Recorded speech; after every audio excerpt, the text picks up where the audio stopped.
विद्यार्थियों नमस्कार। आप जुड़े हुए हैं आपके अपने YouTube प्लेटफॉर्म जिसका नाम है केमिस्ट्री बाय डी शर्मा और मैं डॉक्टर दीपेंद्र कुमार शर्मा आपके अपने YouTube प्लेटफॉर्म पर आपका स्वागत करता हूं। विद्यार्थियों, इस वीडियो लेक्चर के माध्यम से हम जिस टॉपिक को डिस्कस करने वाले हैं वो बीएससी प्रथम वर्ष बीएससी फर्स्ट ईयर का माइनर केमिस्ट्री का जो आपका सेकंड पेपर यानी जिसका नाम है अप्लाइड केमिस्ट्री अनुपयुक्त रसायन विज्ञान यानी अप्लाइड केमिस्ट्री, उस पेपर सेकंड माइनर केमिस्ट्री का पेपर सेकंड अप्लाइड केमिस्ट्री यानी अनुपयुक्त रसायन विज्ञान की यूनिट नंबर 4 जिसका नाम है भोजन के घटक और शरीर में उनकी भूमिका, component of food and their role in the body. उसका दूसरा पार्ट इस वीडियो लेक्चर के माध्यम से हम डिस्कस करने वाले जिसमें हम बात करेंगे cyclic structure of glucose and fructose यानी ग्लूकोज एवं फ्रुक्टोज की चक्रीय संरचना, और बात करेंगे स्टार्च और सेल्यूलोज के बारे में कंप्लीटली डिस्कस करेंगे। उसमें बात करेंगे complex carbohydrate, starch, cellulose and their digestions, जटिल कार्बोहाइड्रेट, स्टार्च, सेल्यूलोज और उनका पाचन किस तरीके से होता है। इस वीडियो लेक्चर में हम इन टॉपिक को डिस्कस करने वाले हैं। इससे पहले वाले पार्ट में आप लोग देख चुके थे, आप लोग पढ़ चुके थे कि हम लोगों ने जो टॉपिक डिस्कस किया था वो था क्लासिफिकेशन ऑफ कार्बोहाइड्रेट, कार्बोहाइड्रेट का वर्गीकरण और ग्लूकोज और फ्रुक्टोज की रासायनिक अभिक्रिया, chemical reaction of glucose and fructose. तो विद्यार्थियों आगे बात करते हैं उससे पहले मैं आपको एक महत्वपूर्ण इंफॉर्मेशन दे दूं कि विद्यार्थियों यदि आप इन पूरे जो हम स्क्रीन पर अभी स्लाइड देख रहे हैं इनके यदि आप पीडीएफ नोट्स चाहते हैं, पीडीएफ नोट्स के जरिए आप अपनी पढ़ाई करना चाहते हैं तो आपके मोबाइल में आपको आना होगा। मोबाइल में आने के बाद में आपको वहां पर टाइप करना होगा आपके मोबाइल में कौन सा एप्लीकेशन, तो आपका अपना मोबाइल एप्लीकेशन SPEED, उसके बाद में स्पेस देके LEARN लिखना होगा। लिखने के बाद इसको सर्च करना होगा। जब आप सर्च करेंगे तो आपके मोबाइल में इस तरीके का speed learn education mobile application लिखा हुआ आएगा। जब आप उसको डाउनलोड करेंगे, ओपन करेंगे तो आपके मोबाइल में 4 अंकों का ओटीपी डालना होगा और आपका मोबाइल नंबर ऐड करना होगा, 4 अंक का ओटीपी उसमें डालना होगा। उसके बाद में आप इस तरीके से स्क्रीन पर आ जाएंगे। जब आप यहां पर आएंगे तो यहां पर आपको इसे बहुत सारे इसमें सेक्शन दिखाई देंगे।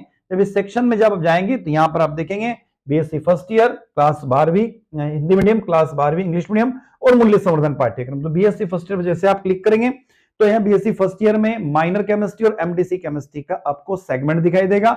आप यहां पर क्लिक करके मात्र 51 रुपए, मात्र 51 रुपीज पेड करके आप अपना कोर्स परचेज कर सकते हैं। 5 यूनिट के पीडीएफ नोट्स हिंदी और अंग्रेजी दोनों माध्यम में आपको यहां पर अवेलेबल होंगे। तो विद्यार्थियों आप अपने पढ़ाई यहां से आप जारी रख सकते हैं। तो मैं अब चल रहा हूं वापस टॉपिक की तरफ। इस कंप्लीट टॉपिक को हम डिस्कस करने वाले चलते हैं, बात करते हैं डी ग्लूकोज की चक्रीय संरचना की बात करते हैं, फिर फ्रुक्टोज के बारे में बात करेंगे। तो विद्यार्थियों यहां पर बात कर रहे हैं ग्लूकोज की चक्रीय संरचना। तो अब आपको स्क्रीन पर दिख रहा है ग्लूकोज की खुली श्रृंखला संरचना ने इसके अधिकांश गुणों को समझाया, हालांकि यह निम्नलिखित तथ्यों को नहीं समझाया जा सकता। पहला, एल्डिहाइड समूह होने के बावजूद ग्लूकोज एल्डिहाइड की कुछ खास अभिक्रियाएं शो नहीं करता है। ग्लूकोज सोडियम बाइसल्फेट के साथ अभिक्रिया करके अतिरिक्त प्रोडक्ट नहीं बना सकता है। ग्लूकोज अमोनिया के साथ आसानी से रिएक्शन नहीं करता है, जबकि जो एल्डिहाइड होते हैं वो एल्डिहाइड जो होते हैं वो आसानी से अभिक्रिया कर देता है। ग्लूकोज अन्य एल्डिहाइड की तरह क्षीप रिएजेंट और 2,4-DNP टेस्ट शो नहीं करता है। ग्लूकोज हाइड्रोक्सिल एमीन के साथ अभिक्रिया करके एक ऑक्सीन बनाता है, लेकिन ग्लूकोज पेंटा एसिटेट हाइड्रोक्सिल एमीन के साथ अभिक्रिया नहीं करता है।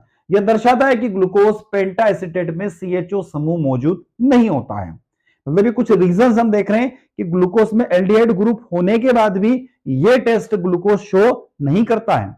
तो क्या होगा आगे, तो आगे देखें तो डी ग्लूकोज 2 स्टीरियो आइसोमर रूपों में मौजूद होता है। एक होता है अल्फा डी ग्लूकोज और दूसरा होता है बीटा डी ग्लूकोज। ये दोनों फॉर्म क्रिस्टलाइन होते हैं, यानी क्रिस्टल के फॉर्म में होते हैं और इनके गलनांक और ऑप्टिकल रोटेशन अलग अलग होते हैं। याद रखिएगा, this two form are the crystalline and have the different melting point and the optical rotation. जब ग्लूकोज को 303 केल्विन पर एक गाढ़े घोल से क्रिस्टलीकृत किया गया तो इसमें ग्लूकोज का अल्फा रूप का गलनांक 419 केल्विन और इसका रोटेशन इसको करेक्ट कर लीजिएगा, इसका जो रोटेशन होगा वो 110 डिग्री रहेगा। ये जीरो यहां नहीं है, ये 111 डिग्री रहेगा, इसको करेक्ट कर लीजिएगा। तो when glucose was the crystalline form concentrated solutions at 303 Kelvin, it gave alpha form glucose having the melting point 419 Kelvin and alpha D glucose का जो स्पेसिफिक रोटेशन होगा वो 111 डिग्री का होगा। दूसरी ओर बात करें तो दूसरी ओर ग्लूकोज को बीटा रूप जो होगा वो 371 केल्विन के ऊपर के तापमान पर गर्म करने पर सेचुरेटेड सॉल्यूशन ग्लूकोज के क्रिस्टलाइन फॉर्म में कन्वर्ट हो जाता है। ग्लूकोज के बीटा फॉर्म का गलनांक 423 केल्विन और अल्फा डी जो होता है इसका स्पेसिफिक रोटेशन होगा वो 19.2 डिग्री का होगा। ध्यान रखना 19.2 डिग्री, इसको भी करेक्ट कर लेना, ये जीरो यहां पर प्रिंट हो गया है। बात करें म्यूटा रोटेशन की, जब ग्लूकोज के दो रूप यानी अल्फा डी ग्लूकोज और बीटा डी ग्लूकोज में किसी एक को गर्म पानी में घोला जाए, यानी किसी एक को पानी में घोला जाता है और कुछ देर बाद के लिए छोड़ दिया जाता है, तो ये धीरे धीरे दूसरे रूप में कन्वर्ट हो जाते हैं। यानी अल्फा डी ग्लूकोज 36% और बीटा डी ग्लूकोज 64% का एक बैलेंस्ड मिक्सचर मिल जाता है। तो जब आप ग्लूकोज को दो रूपों यानी अल्फा डी ग्लूकोज और बीटा डी ग्लूकोज में से किसी भी एक को उठा लें, किसी भी एक को उठा के वाटर में डिसॉल्व कर दे, पानी में घोल दें, तो आप देखेंगे वहां पर कि एक फॉर्म दूसरे फॉर्म में इजीली कन्वर्ट होने लग जाता है। तो जो मिक्सचर मिलेगा उसमें 36% डी होगा, अल्फा डी होगा और 64% बीटा डी ग्लूकोज का फॉर्म होगा। संतुलन मिश्रण के बनने को इस प्रकार समझा सकते हैं हम लोग, कैसे? अल्फा डी ग्लूकोज का स्पेसिफिक रोटेशन +11 डिग्री होता है, जबकि बीटा डी ग्लूकोज का स्पेसिफिक रोटेशन 19.2 होता है। क्लियर है?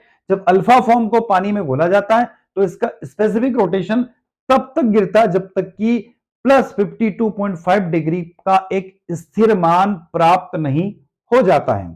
अर्थात आगे देखें तो समय के साथ साथ ऑप्टिकल एक्टिव कंपाउंड के स्पेसिफिक रोटेशन में इक्विलिब्रियम वैल्यू यानी कि साम्य अवस्था का मान तक होने पर इसे अचानक बदलाव को म्यूटा रोटेशन कहते हैं। म्यूटा का मतलब होता है बदलना, याद रखना, इसको म्यूटा रोटेशन वर्ड से नॉमिनेट किया गया है। आगे देखते हैं, जैसे alpha D glucose specific rotation 111 degree होता है, ओपन चेन फॉर्म में स्पेसिफिक रोटेशन +52.5 डिग्री होता है और बीटा डी का रोटेशन +19.2 डिग्री का हो जाता है। तो इस तरीके से इसका रोटेशन बदलता रहता है। चलते हैं आगे, ग्लूकोज की साइक्लिक स्ट्रक्चर को हम इस स्ट्रक्चर के माध्यम से देख सकते हैं। देखिएगा, जब ग्लूकोज के साइक्लिक स्ट्रक्चर को हम यहां समझते हैं तो देखते हैं आप क्या होता है। यहां हम देखेंगे ये 1 2 3 4 5 और 6 कार्बन है। तो यहां जो CHO ग्रुप था वो 5वें कार्बन और पहले कार्बन के बीच में ग्लाइकोसाइडिक लिंकेज आपको बनती हुई दिखाई देगी। तो ये कौन सा फॉर्म है? ये आपका अल्फा फॉर्म है। अब बीटा फॉर्म में क्या होगा? तो बीटा फॉर्म में आप देखेंगे ग्रुप की पोजीशन बदल गई। क्या हो गई? ग्रुप की पोजीशन आपकी चेंज हो जाती, या OH इस साइड में या OH इस साइड में हो गया, तो ये पोजीशन ग्रुप की चेंज हो जाएगी, तो अल्फा फॉर्म बीटा फॉर्म में कन्वर्ट हो जाता है और इसके बीच का जो स्ट्रक्चर मिलता है उसको हम बोलते हैं ओपन चेन स्ट्रक्चर। देखो यहां पे क्या लिखा हुआ है? C, यहां लिखा हुआ H और यहां लिखा हुआ O। ठीक है, तो ये आपका ओपन चेन स्ट्रक्चर है। तो open chain structure alpha form में भी कन्वर्ट हो जाता है और बीटा फॉर्म में भी कन्वर्ट हो जाता है। अब बात करें Haworth projection formula D glucose की पायरनोज स्ट्रक्चर। देखो अभी हम यहां देख रहे हैं पायरनोज स्ट्रक्चर देख रहे हैं, या देखना, अब ये पायरनोज स्ट्रक्चर आप देखेंगे तो ये आपका अल्फा डी ग्लूकोज फॉर्म है, यानी अल्फा डी ग्लूको पायरनोज कहते हैं, और ये क्या है? Beta D ग्लूको pyranose. अब डिफरेंस क्या है? आप देखोगे डिफरेंस में मुझे सिर्फ एक जगह डिफरेंस दिखाई देगा, ये यहां पर आप डिफरेंस देखो, यहां पर H और OH की पोजीशन आपको चेंज होती हुई दिखाई देगी, बाकी कहीं पर भी ये दूसरा कार्बन, तीसरा कार्बन, चौथा कार्बन, पांचवा कार्बन और छठे कार्बन, इन 6 कार्बन पर H और OH की पोजीशन में कोई भी परिवर्तन नहीं होता है। तो परिवर्तन क्या होगा? तो पहले कार्बन पर ही सिर्फ आपको परिवर्तन देखने को मिलता है। तो ये अल्फा फॉर्म हो जाएगा, ये बीटा फॉर्म। अल्फा फॉर्म में OH ग्रुप नीचे, बीटा फॉर्म में OH ग्रुप ऊपर की तरफ शिफ्ट हो जाता है। अब डी फ्रुक्टोज की साइक्लिक स्ट्रक्चर की बात करें तो ग्लूकोज म्यूटा रोटेशन का गुण दिखाता है, सॉरी फ्रुक्टोज म्यूटा रोटेशन का गुण दिखाता है। जब ग्लूकोज दिखाएगा तो फ्रुक्टोज भी दिखाएगा। इसका मतलब है कि यह दो रूपों में मौजूद होता है, अल्फा फ्रुक्टोज और बीटा फ्रुक्टोज, जिनकी संरचना साइक्लिक होती है। वे ओपन चेन स्ट्रक्चर के माध्यम से एक दूसरे में एक्सचेंज हो जाते हैं, यानी कि वो बदल जाते हैं, अर्थात परिवर्तित हो जाते हैं। कौन? अल्फा फॉर्म से बीटा फॉर्म में इजीली कन्वर्ट हो जाता है। आगे देखें, अल्फा डी ग्लूकोज और बीटा डी फ्रुक्टोज की चक्रीय संरचना और पायरनोज संरचना नीचे हम यहां स्ट्रक्चर में दिखा रहे हैं। ये देखिए, ये अल्फा डी फ्रुक्टोज की स्ट्रक्चर है। ठीक है, इसको थोड़ा सा मैं जूम आउट करता हूं। देखो ये रहा,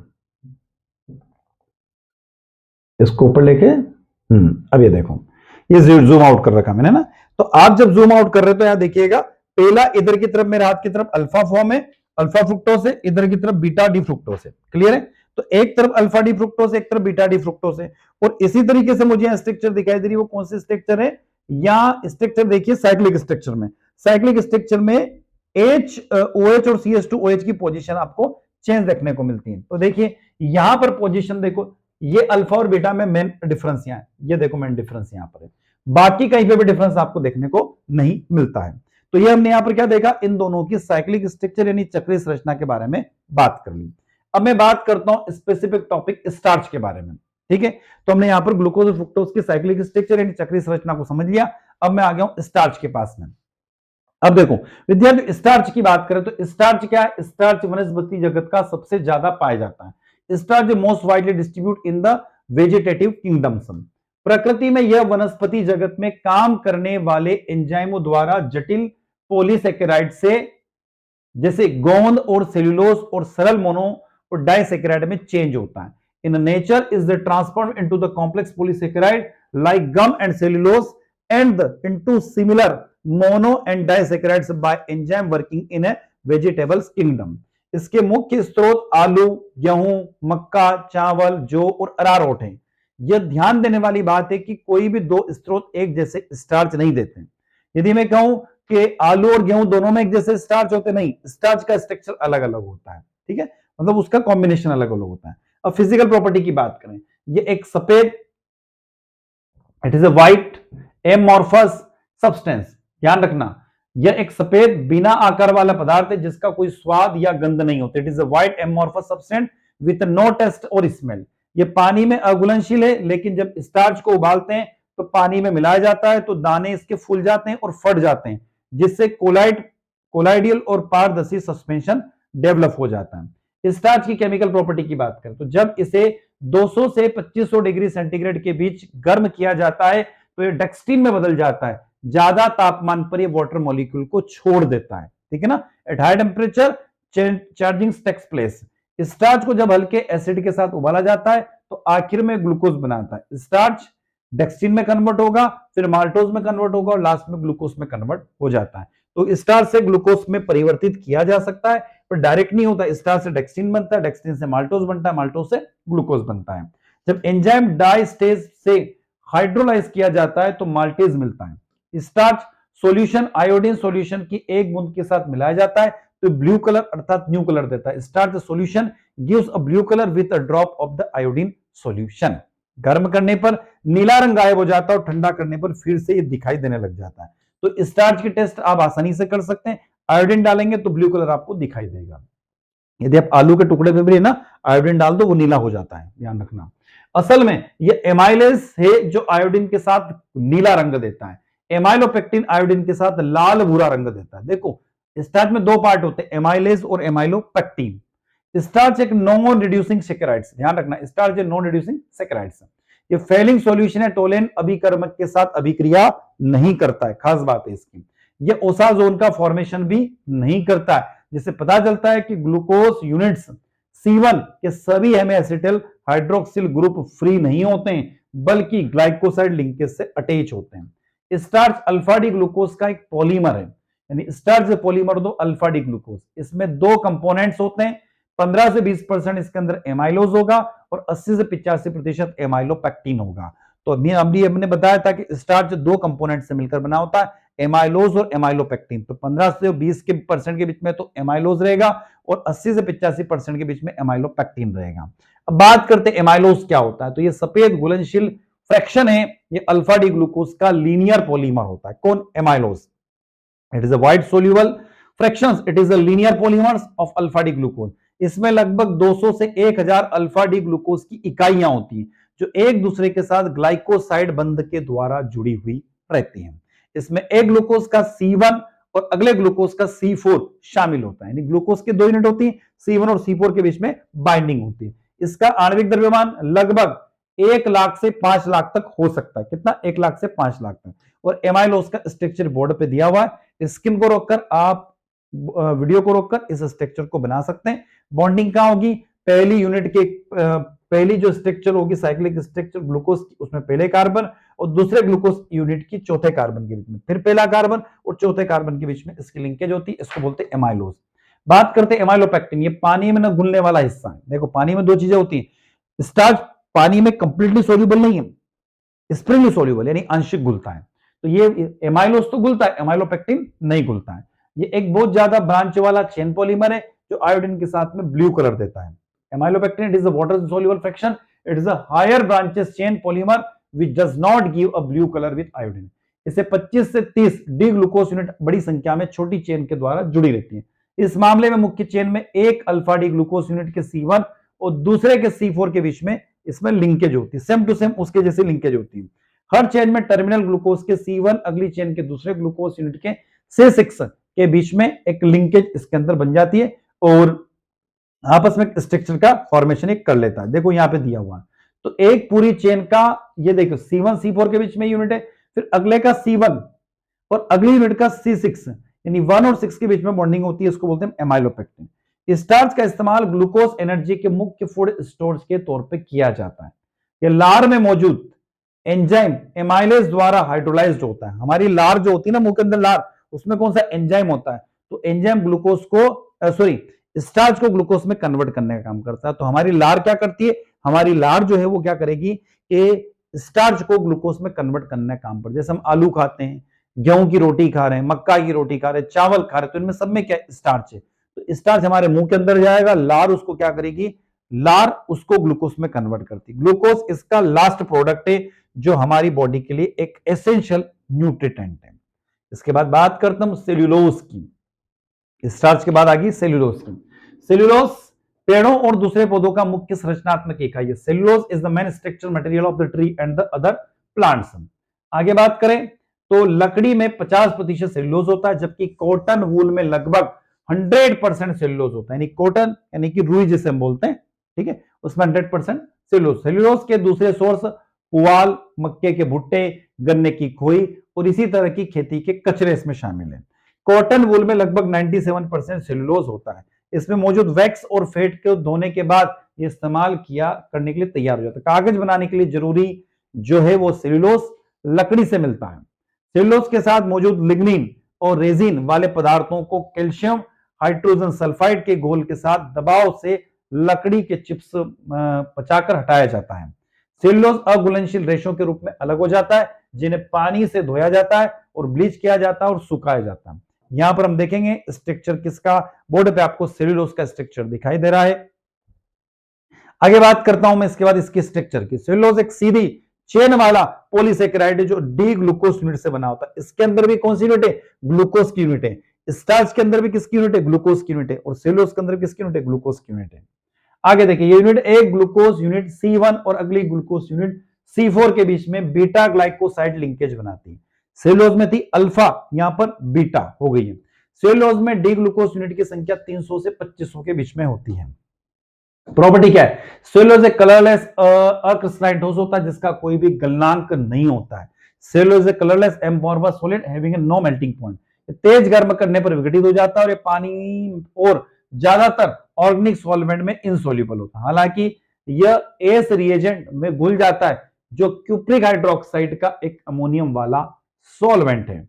हाइड्रोलिसिस, जब सेल्यूलोज को हल्के एसिड के साथ गर्म करते हैं तो हाइड्रोलाइज किया जाता है तो डी ग्लूकोज का फॉर्मेशन होता है। अधूरा हाइड्रोलिसिस के मामले में सेलोबायोसास बन जाता है। मवेशियों, बकरियों और अन्य जुगाली करने वाले जानवरों में पाचन एंजाइम सेल्यूलोज होता है, सेल्यूलेज होता है, जो सेल्यूलोज और ग्लूकोज में हाइड्रोलाइज करने की सक्षम होता है। हमारे बॉडी के अंदर वो नहीं होता है, इससे हम सेल्यूलोज नहीं खा सकते, जबकि जानवर खा सकते हैं। नतीजन ये सीधे सेल्यूलोज पर भोजन कर सकते हैं। मनुष्य और कई अन्य स्तनधारियों में पाचन तंत्र में आवश्यक एंजाइम नहीं होता है और वे सेल्यूलोज को भोजन के रूप में उपयोग नहीं कर सकते हैं। बात करते हैं complex carbohydrate, starch, cellulose and their digestion. जटिल कार्बोहाइड्रेट की बात कर रहे हैं हम लोग, स्टार्च, सेल्यूलोज और उनके पाचन के बारे में। स्टार्च और सेल्यूलोज जटिल कार्बोहाइड्रेट यानी पॉलीसेकेराइड से, जहां स्टार्च ऊर्जा भंडारण के लिए ग्लूकोज की एक लंबी श्रृंखला है, इसमें एमाइलेज एंजाइम द्वारा पचाया जाता है। और सेल्यूलोज पौधों की कोशिका भित्ति का एक फाइबर है जिसे मानव पाचन तंत्र पचा नहीं पाता, लेकिन यह आंतों के स्वास्थ्य और मल त्याग करने के लिए महत्वपूर्ण होता है क्योंकि यह फाइबर के रूप में कार्य करता है। बात करते हैं स्टार्च की। स्टार्च क्या है, तो पौधों में पाए जाने वाला एक स्टोरेज कार्बोहाइड्रेट है जो ग्लूकोज अणुओं की एक लंबी श्रृंखला से बनता है। ठीक है। सोर्स अनाज, चावल, मक्का, ओट्स, आलू और फलियां। पाचन मुंह में लार एमाइलेज से शुरू होता है और छोटी आंत में अग्नाशय एमाइलेज द्वारा जारी रहता है। यह ग्लूकोज में टूट जाता है और रक्त प्रवाह को अवशोषित करता है और ऊर्जा को प्रदान करता है। सेल्यूलोज क्या है? तो पौधों की कोशिका भित्ति का एक प्रमुख घटक है और एक अपचनीय आहार फाइबर है। स्रोत सभी पौधों में खाद्य पदार्थ जैसे सब्जियों, फलों और साबुत अनाज में पाया जाता है। पाचन मनुष्य इसे डाइजेस्ट नहीं कर सकता क्योंकि हमारे पास सेल्यूलोज को तोड़ने के लिए सेल्यूलेज एंजाइम नहीं होता है, जो कि जानवरों के अंदर होता है, हमारे अंदर नहीं होता है। यह आंतों में बिना पचे गुजरता है लेकिन मल को भारी और नरम बनाता है, जिससे नियमित मल त्याग और आंतों को स्वास्थ्य सुधारने में मदद करता है। मुख्य डिफरेंस क्या है? पाचनशीलता, स्टार्च पचने योग्य जबकि सेल्यूलोज अपचनीय है। स्टार्च ऊर्जा देता है जबकि सेल्यूलोज पाचन तंत्र को नियमित और स्वस्थ रखता है।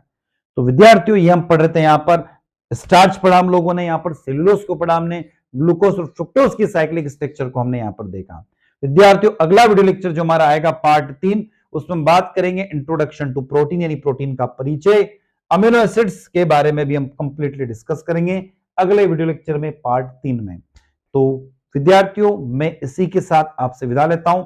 आई होप वीडियो लेक्चर आप लोगों को अच्छा लगा होगा। वीडियो को लाइक कीजिएगा, आपके क्लासमेट तक वीडियो को शेयर कीजिएगा, कमेंट बॉक्स में कमेंट करके जरूर बताइएगा और जाते जाते चैनल को सब्सक्राइब करके जरूर जाइए, जिस समय मोटिवेशन मिलता रहे और हमेशा हम आपके साथ बने रहे। तो मैं डॉक्टर दिव्यंत कुमार शर्मा इसी के साथ आपसे विदा लेता हूं। नए वीडियो के साथ पुनः आपसे मुलाकात होगी। जय हिंद, जय भारत।